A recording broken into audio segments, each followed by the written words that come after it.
Na aula anterior, nós vimos a importante lei de Biot-Savart, que nos permite obter o campo magnético criado por uma corrente que percorre um condutor com uma forma qualquer, num certo ponto P, e esse campo magnético é a soma das contribuições elementares de cada um dos campos magnéticos criados por um elemento dessa corrente, que é dado por IDL. Conta não só a corrente que percorre o condutor, como também a orientação desse elemento que cria o campo magnético DB no ponto P. Mas depende de mais coisas. Depende da distância a que o ponto P está do elemento corrente. Depende também de uma constante, μ0 a dividir por 4π. Tem uma direção e sentido que é dada pelo produto vetorial deste vetorzinho, dl, por este vetor posicional R. Quer dizer que para cada elemento de corrente, este ou este ou este, para todos eles, nós temos que fazer este cálculo dl vetorial R com um vetor unitário, e depois de fazer esse cálculo, também o cálculo de a dividir por R ao quadrado, multiplicado por esta constante, e ainda só temos o campo elementar. Depois, para termos o campo todo, total, temos que fazer a integração de todos estes campos elementares. Nós fizemos a aplicação desta lei de Biot-Savart em duas situações. Uma foi para uma linha infinita de corrente retilínea, e vimos qual era o campo a uma certa distância D. Vimos que esse campo era μ0 e a dividir por 2πd, o que só confirmava um resultado que já suspeitávamos. E já suspeitávamos deste resultado do estudo da eletrostática, quando vimos qual era o campo criado por uma distribuição linear homogénea de carga elétrica. Na altura, na aula anterior, eu também referi que esta lei de Biot-Savart mais não é do que o equivalente para o magnetismo da lei de Coulomb para a eletrostática. A lei de Coulomb diz que o campo elétrico criado por uma carga essa elementar, dq, num ponto P, que está a uma distância R, portanto, o vetor posicional de P é dado por este vetor R, em relação à carga. É dado por esta expressão. E agora vejam a semelhança que há entre o que está aqui do lado esquerdo e o que está do lado direito. Aqui tem a fonte, que é dq.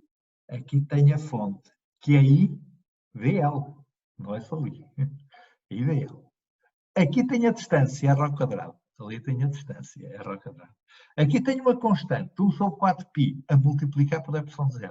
E aqui tenho uma constante que é 1 sobre 4π também. Mas agora há um μ0 em vez do ε0 e este vai em numerador. Usando o princípio da superposição, podemos calcular o campo elétrico criado por uma qualquer distribuição de carga. Como é que se faz? Aplica-se esta mesma lei à distribuição de carga. Se agora não tiver uma carga só, mas tiver um volume com muitas cargas, depois só tenho que fazer a localização, saber onde está cada carga daqui. Olha, esta está aqui. E fazer esta conta para cada um dos elementos de carga que estão neste volume. E no final, o que é que temos que fazer para encontrar o campo E? Temos de somar todas as contribuições elementares. Os cálculos que estão envolvidos nestas expressões podem ser muito intrincados. E há situações em que, embora as distribuições de carga sejam relativamente complexas, se elas tiverem uma certa simetria, nós podemos usar, em vez da lei de Coulomb, uma outra lei que é equivalente, que é a chamada lei de Gauss.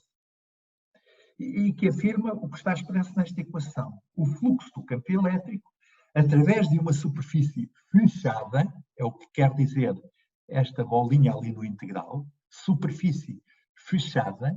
Então, o fluxo do campo através de uma superfície fechada é igual à carga encerrada nessa superfície, a dividir por ε0. Esta linha que está aqui, indicada, corresponde a uma superfície fictícia, é uma superfície de Gauss. Ela não existe realmente.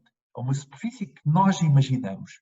Pois se ela envolver uma carga total Q, o fluxo do campo elétrico, que é dado por este integral do lado esquerdo, nesta expressão, é igual à carga encerrada a dividir por ε0. Quando é que isto era útil? Quando tínhamos distribuições com uma certa simetria, de tal forma que era possível encontrar superfícies de Gauss através das quais fosse fácil fazer o cálculo do lado esquerdo.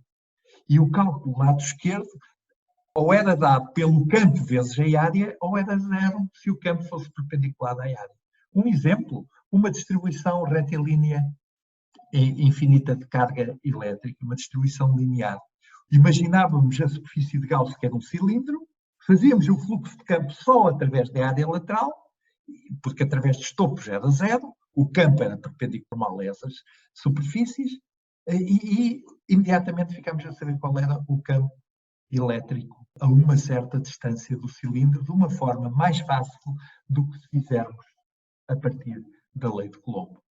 Outro exemplo, uma esfera maciça de carga, distribuída homogeneamente.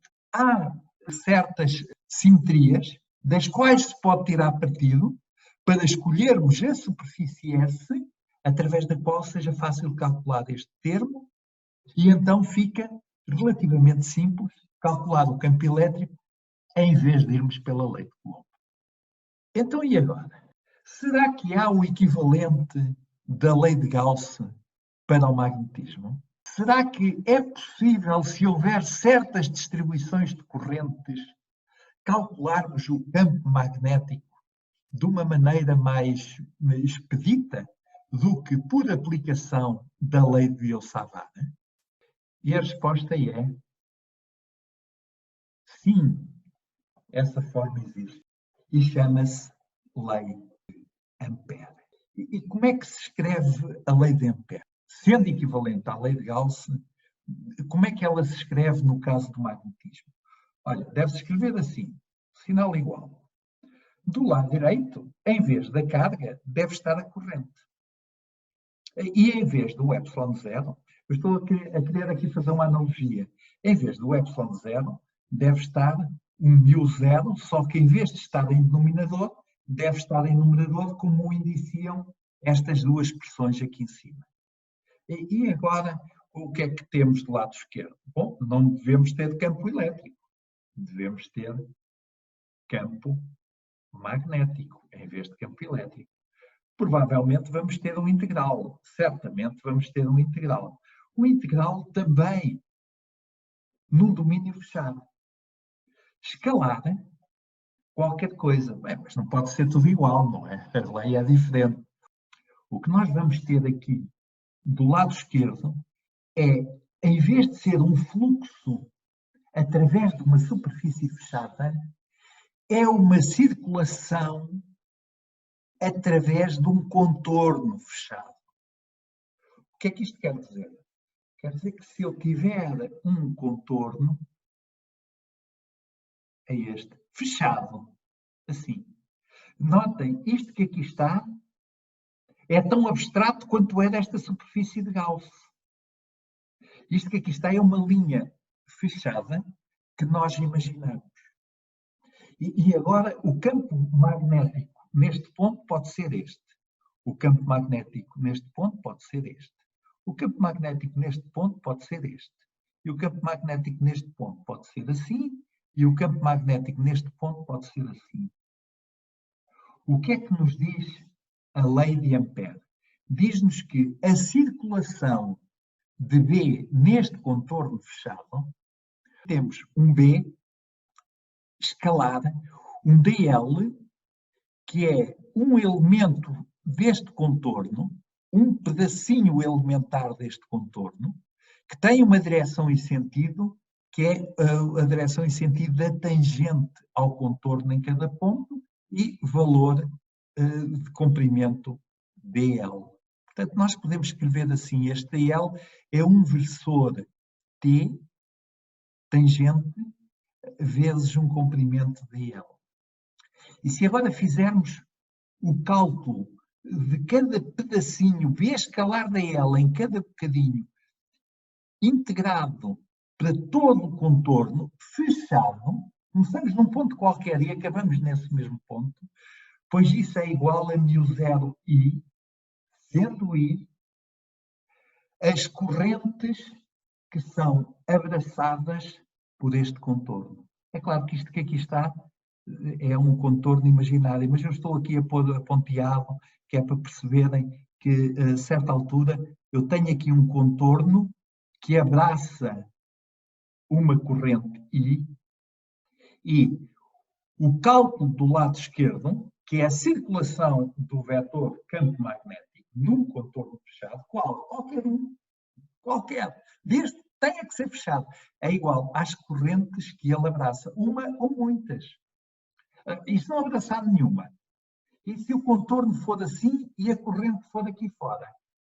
Então dá zero, porque a corrente não está a abraçar, porque o contorno, que eu estou aqui a representar com os dedos, não está a abraçar nenhuma corrente que passa dentro dele. Exatamente como aqui, no caso da lei de Coulomb. Só que aqui, se as cargas estivessem fora, qual era o fluxo? Era zero. Aqui, se as correntes não são abraçadas pelo contorno, qual é a circulação? É zero.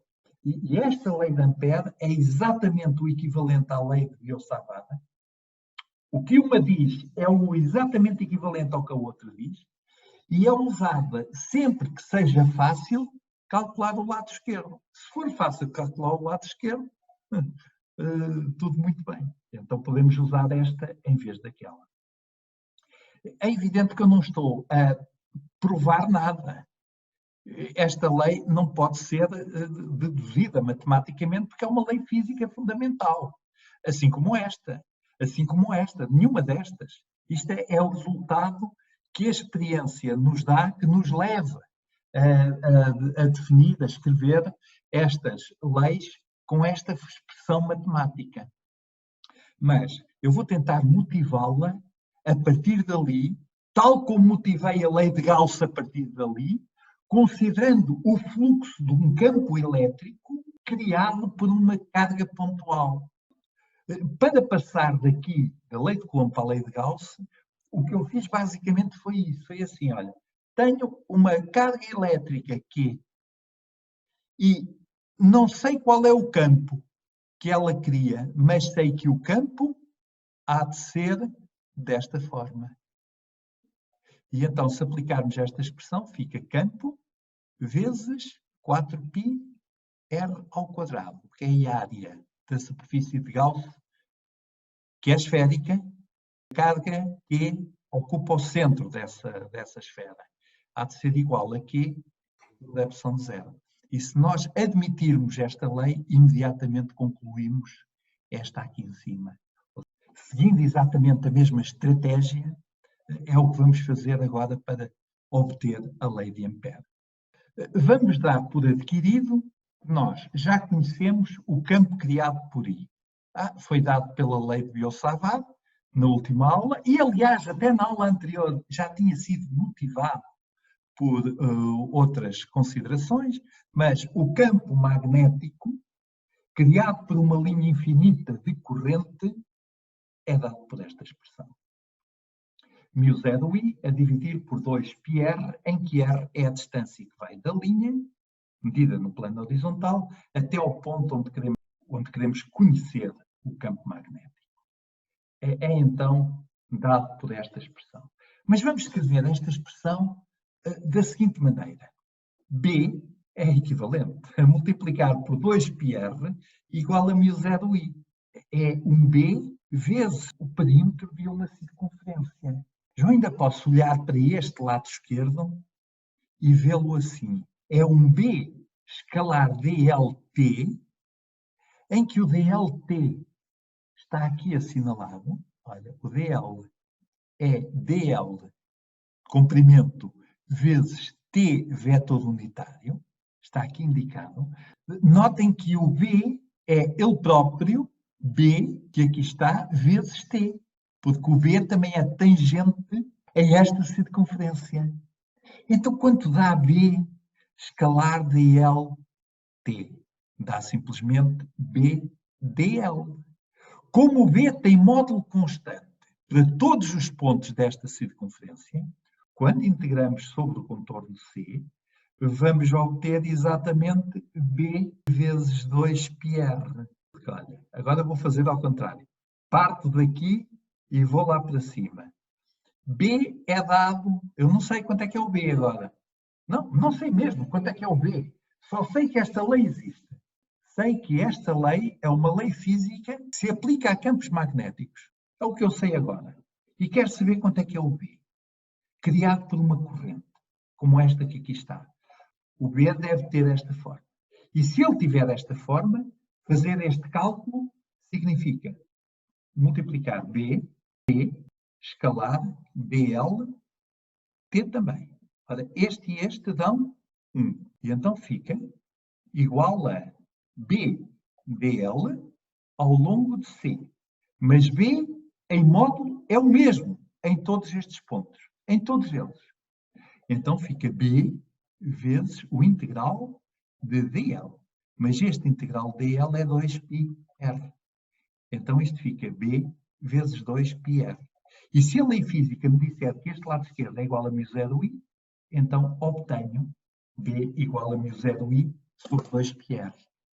Portanto, é uma outra forma alternativa de obter o campo magnético criado por uma linha, mais simples, não envolve aqueles integrais da aula passada, é tudo muito mais direto, porque o problema tem uma simetria tal que nos permite propor, considerar esta como uma boa hipótese de trabalho e efetuar este cálculo que aqui está do lado esquerdo, nesta expressão em baixo, para onde eu estou a apontar. E o que é então o I?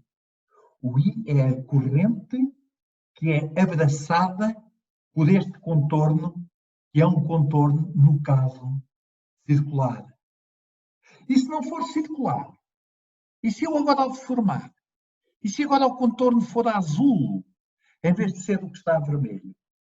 O lado direito não muda, porque a corrente continua a ser abraçada pelo contorno azul.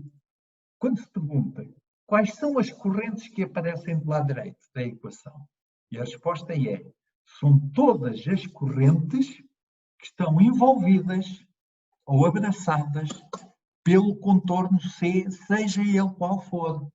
A corrente I1 cria campo magnético neste ponto. A corrente I2 cria campo magnético neste ponto, e neste, e neste, e neste, e neste, e neste. Quanto é que vale o integral de B escalar dl ao longo do contorno fechado C? E volto a chamar a atenção. Esta linha existe. É um condutor percorrido por uma corrente. Esta linha existe. É um condutor percorrido por uma corrente. Mas esta linha não existe. É abstrata.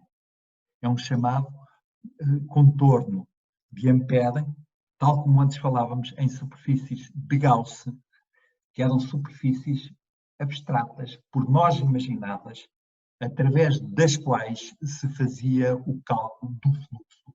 Aqui não fazemos cálculo nenhum de fluxo, fazemos uma circulação e esta garantidamente dá zero, porque este C não envolve nenhuma corrente. E aqui, quanto é que dá o B escalar dl? Dá μ0 ao longo de C, dá μ0 vezes I2, porque o I1 não contribui para o lado direito. Portanto, o I1 gera campo, como é evidente. Só que quando calculamos a circulação do campo, a contribuição do I1 desaparece. Só sobrevive a contribuição do I2. A circulação do campo magnético através dos contornos C, à esquerda é zero e à direita é simplesmente μ0 e 2, porque só o I2 está envolvido pelo contorno C. Isto é então muito semelhante à lei de Gauss. C tem de ser fechado, mas agora não tem de ser plano. C pode ser um contorno qualquer, desenhado em qualquer uma das três dimensões. Agora, o que é preciso é saber qual é o sinal das correntes. Se a nossa circulação for uma circulação assim, neste sentido, colocamos a mão no sentido em que estamos a circular no contorno e o polegar indica o sentido positivo da corrente. Se ela for no sentido polegar, então a corrente entra com o sinal mais. Se for ao contrário, no sentido oposto ao polegar, entra com o sinal menos.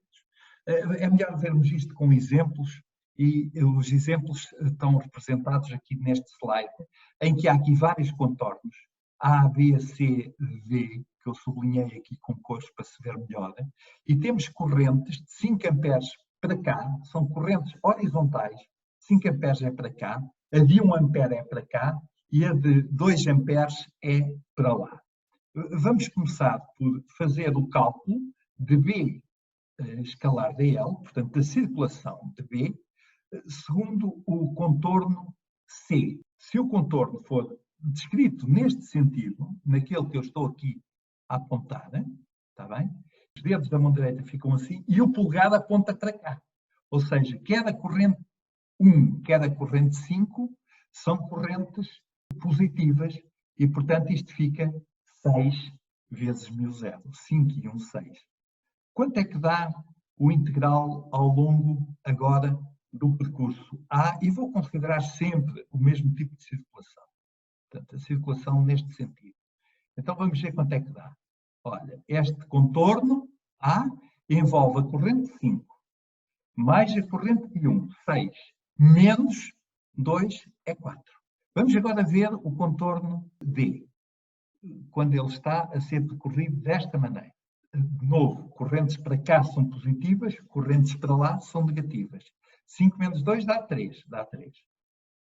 Vamos finalmente ver o contorno B, que é este contorno a vermelho.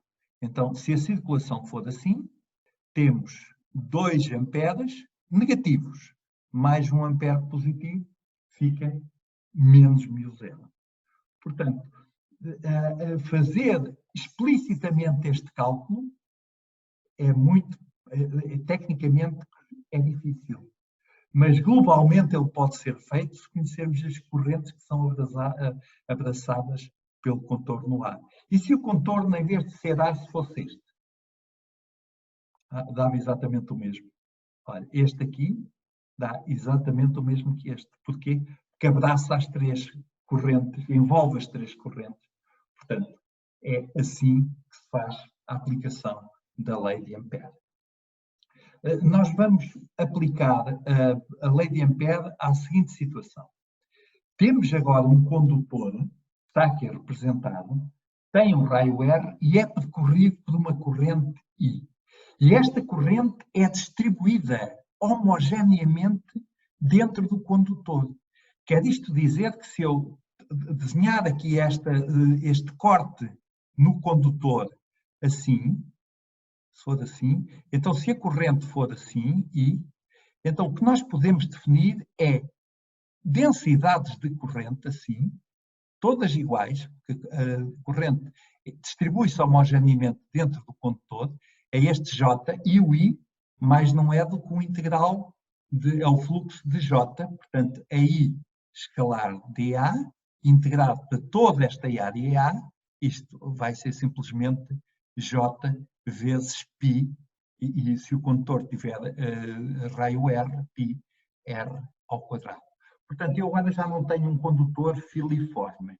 Tenho um condutor com um certo raio R e vou imaginar, vou supor que a corrente dentro deste condutor se distribui homogeneamente tanto na periferia, em que os J são assim, como no centro, em que o J é assim, é para cá e tem sempre o mesmo valor. O J é a densidade de de corrente que nós já vimos até a propósito da questão da lei de Ohm local.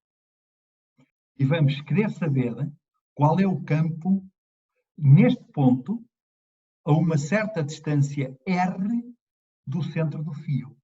Uma coisa nós podemos desde logo reconhecer. O campo magnético neste ponto há de ser igual ao campo magnético neste ponto, igual ao campo magnético neste ponto, igual ao campo magnético neste ponto, porque deve haver simetria cilíndrica, simetria axial.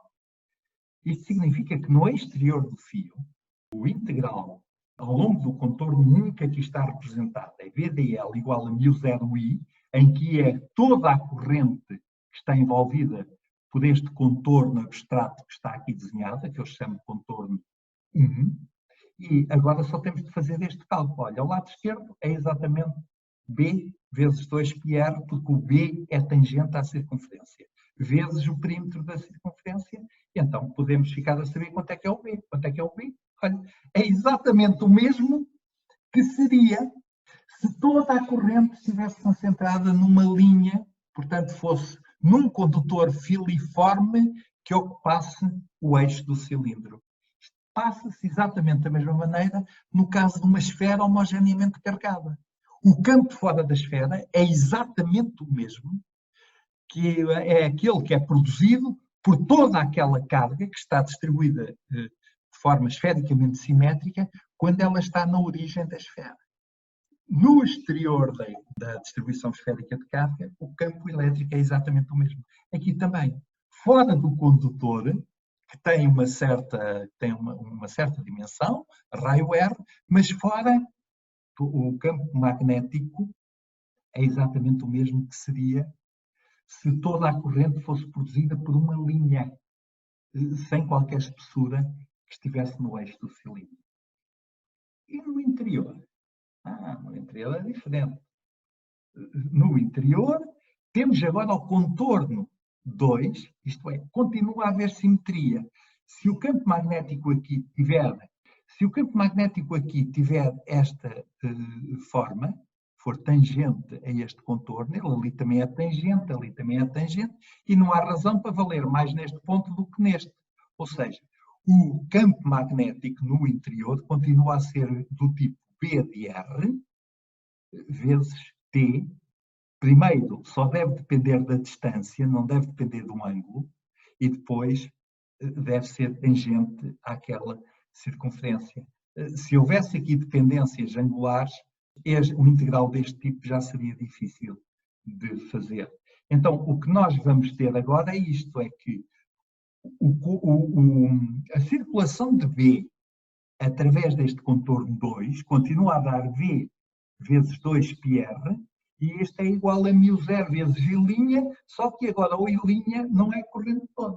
É só a fração da corrente que está envolvida por este contorno 2.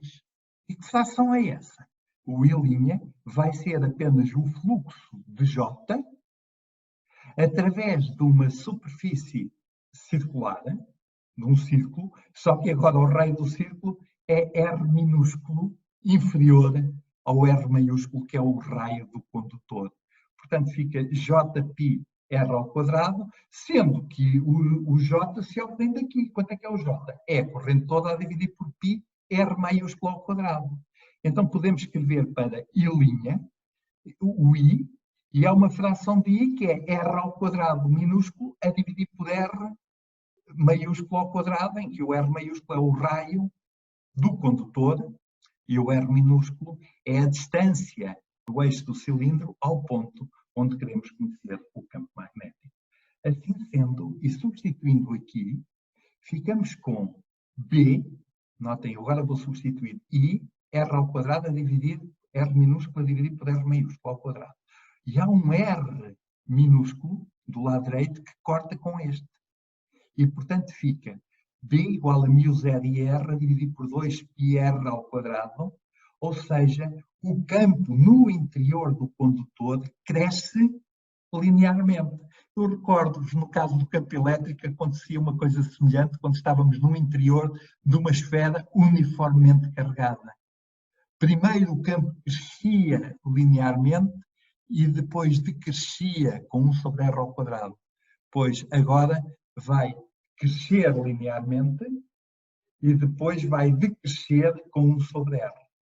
Primeiro cresce linearmente e depois decresce com 1 sobre r.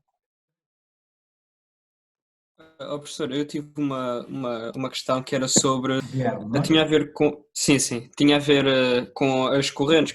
Eu não percebi muito bem o que é que era preciso considerar para somar e subtrair. É uma soma direta, por assim dizer? É uma soma direta, é uma soma de correntes. O que temos que ter em Só temos de conta, considerar o sentido. o que temos que ter em conta é o valor algébrico. Isto que aqui está é um contorno de Ampère. Olha, este contorno de Ampère até pode nem ser circular, olha, pode nem ser circular, pode ser assim. E agora tem esta corrente. Estão a ver a corrente? Guilherme. Sim. E a corrente está abraçada pelo contorno ou não? Está. E se for assim? Assim já não. Não. Então vamos agora pensar que eu vou circular no contorno desta maneira. Certo. Circular. Ou seja, tenho que pôr as minhas mãos assim. Estão a ver? Estou a circular assim. Tenho que curvar as mãos no sentido em que eu circulo. O polegar representa então o sentido positivo da corrente. Esta corrente é positiva ou é negativa? Nesse caso será positiva. E se for assim? Então é negativo. Exato. E se for assim? Assim dá zero. Dá zero, está bem? Dá zero nesse contorno, atenção. Neste contorno. Ok. Para concluir, vamos aplicar a lei de Ampère agora para a obtenção de um campo magnético produzido por um enrolamento circular de um fio longo a que se chama solenoide. Cada uma destas partes do enrolamento é uma espira e claro, esta é a situação real, a situação, digamos, mais estilizada é esta que aqui está, e aqui estão as linhas de campo produzidas por um solenoide. Portanto, é um enrolamento percorridos por uma corrente. Vamos considerar uma situação ideal, que é esta. Um solenoide ideal é um solenoide que tem um comprimento infinito. Isto é, tem um tamanho tão grande, que praticamente aqui no interior o campo magnético é uniforme e fora não existe. Estão a ver que, se nós agora considerarmos um solenoide muito grande, então aqui no seu interior o campo vai se aproximando cada vez mais de um campo constante. Estas linhas de campo cada vez ficam mais paralelas e estas ficam cada vez mais rarefeitas, cada vez se vão fechar mais perto do infinito e, portanto, não fica campo nenhum cá fora. No exterior, de facto, o campo deve ser nulo, no caso de um solenoide de tamanho infinito, pela seguinte razão. Vamos considerar aqui este contorno, que aqui está, no plano do ecrã do computador. Este contorno está no plano do ecrã do computador. Ora, estas representam estes pontos do lado esquerdo e as cruzes do lado direito, representam as linhas, as correntes nas espiras do solenoide que ora vêm para cá, dão a volta e depois vão para lá. Se eu considerar este contorno, a circulação do campo B é igual a zero, porque há aqui correntes que vêm para cá e depois correntes que vão para lá. Umas são positivas, outras são negativas. A circulação do campo é zero. Também aqui, o que se passa aqui em cima, passa-se ao contrário, com o sinal contrário aqui em baixo.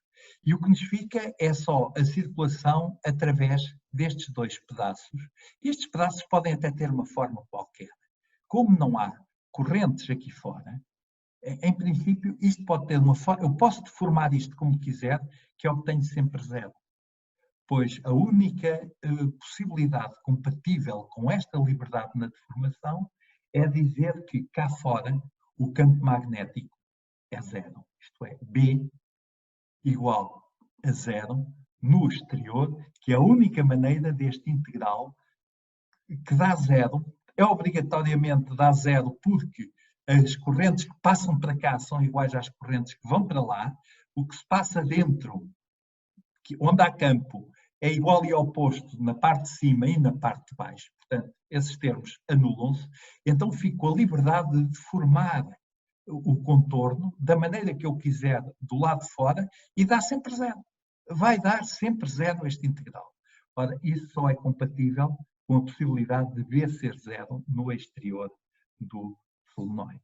E no interior? No interior eu vou agora imaginar este contorno, que é um retângulo. Olha, um retângulo 1, 2, 3, 4. Um contorno percorrido, portanto, neste sentido. 1, 2, 3, 4. Atenção, este contorno é abstrato, só existe na nossa imaginação. Estas linhas não, estas linhas são linhas de corrente e estas são linhas de campo magnético. Vamos circular desde este ponto até este. Quanto é que obtemos? Obtemos B, nesta circulação, obtemos B vezes L. E ao longo de 2, olha, aqui, daqui até aqui, quanto é que obtemos? Obtemos zero, porque o campo é perpendicular ao percurso que eu estou a efetuar. O campo é para cima, B.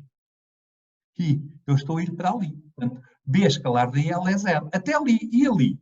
Aqui é zero porque o campo é zero. E aqui é zero porque o campo é zero. E aqui, o campo é zero porque o campo é zero. E aqui. Aqui vamos ter exatamente uma situação igual à de cima, também é zero. E, portanto, a circulação através de 1, 2, 3, 4 reduz-se à circulação através do lado 1 deste retângulo, em que este retângulo é o contorno de Ampère que eu estou a considerar. E quanto é que vale? Vale B vezes GL. E quanto é que é o segundo membro da lei de Ampère? B escalar de L é igual a μ0 e agora a soma de todas as correntes que são abraçadas pelo contorno, todas, com um sinal respectivo. Olha, as correntes são estas, que eu aqui estou a apontar. São estas. Tenho 1, 2, 3, 4, 5, 6. 6 correntes, todas com o mesmo sinal, positivo ou negativo. Estou a girar para lá, no sentido, estou a circular no sentido dos ponteiros do relógio. Então, se eu puser os meus dedos no sentido dos ponteiros do relógio, o polegar é para lá e, portanto, estas correntes são positivas. Então, temos que o lado esquerdo é BL e o lado direito é μ0 vezes I vezes o número de correntes que existem. Eu contei é 6, mas se eu tivesse colocado este retângulo um bocadinho mais acima, contava mais. O que nós podemos fazer é definir um N, que é a densidade de espiras. N é igual ao número de espiras por unidade de comprimento. E, portanto, o campo magnético é simplesmente dado por μ0N a multiplicar por I,